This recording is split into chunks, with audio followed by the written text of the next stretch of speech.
औज़ुबिल्लाहिमिनश्शैतानिर्रजीम बिस्मिल्लाहिर्रहमानिर्रहीम रब्बि इश्रह ली सदरी व यस्सिर ली अमरी वहलुल उक़दतम मिन लिसानी यफ़क़हू क़ौली।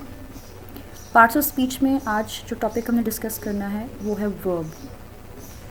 वर्ब के बारे में जो एक आम मीनिंग हमारे पास है वो क्या है कि it's a doing word. Verb is a doing word.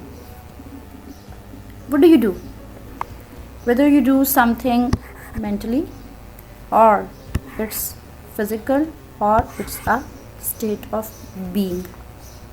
मसलन आप when you guess something, when you think or you assume or you consider something, these are all your actions. They're not physical action, they're all in your mind. I think the weather is going to be rainy today. You think it's in your brain. It's not raining at the moment, but you think by looking at the sky कि हो सकता है बारिश हो जाए। एक तो type of action ये है। दूसरा आपके पास फिजिकल वर्ब है, फिजिकल एक्शन है।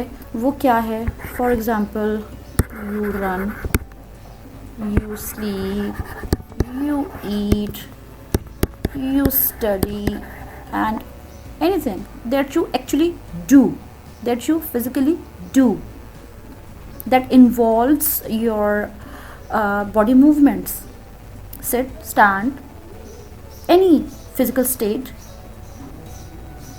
is called the physical action. And then the third kind of this doing word, the third kind of action is the state of being. अब ये क्या है? State of being क्या है? You like the existence के बारे में हम बात करते हैं। हम to appear, to seem, or to be just in a state. What is this just in a state? What do we say it? For example, मैं कहती हूँ I am a teacher. It was nice meeting you in the morning. Just एक state of being आपने बताई है। तो ये जो was की बात आपने की तो ये भी एक action है, ठीक है। आई एम अ टीचर, आपको मेरी स्टेट के बारे में, मेरी बीइंग के बारे में इंफॉर्मेशन मिल रही है, तो ये भी एक्शन की ही कैटेगरी में आएगा। तो काइंड तक तो आपने समझ लिया कि एक्शन जो है ज़रूरी नहीं है कि वो सिर्फ फिजिकल हो, वो मेंटल भी हो सकता है। और वो स्टेट ऑफ बीइंग जो होगी, जैसे इज़, आर, एम है,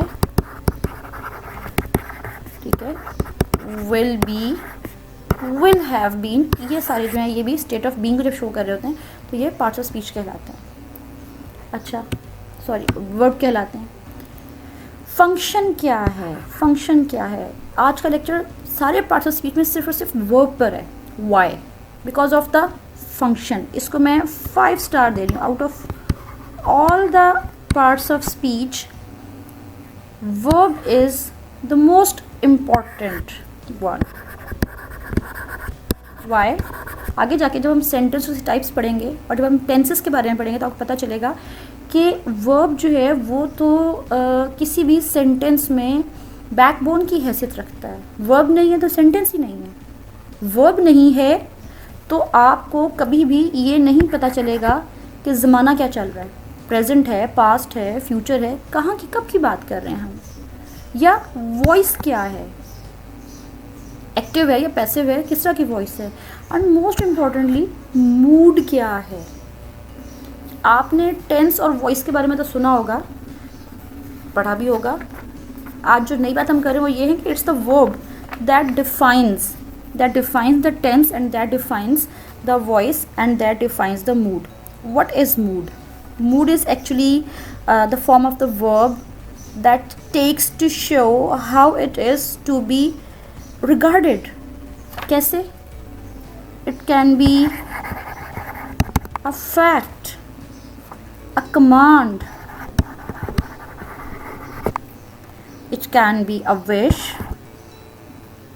it can be a wish, it can be a request, ठीक है, a certainty, a possibility, anything like this, it's called the mood of the sentence. मैं इसको ना हाईलाइट कर रही हूँ so that you may know कि ये तीन चीज़ें जो हैं वो कितनी इम्पॉर्टेंट है और इनके बारे में हमें इंफॉर्मेशन कोई चीज़ अगर देती है तो वो सिर्फ और सिर्फ वर्ब है.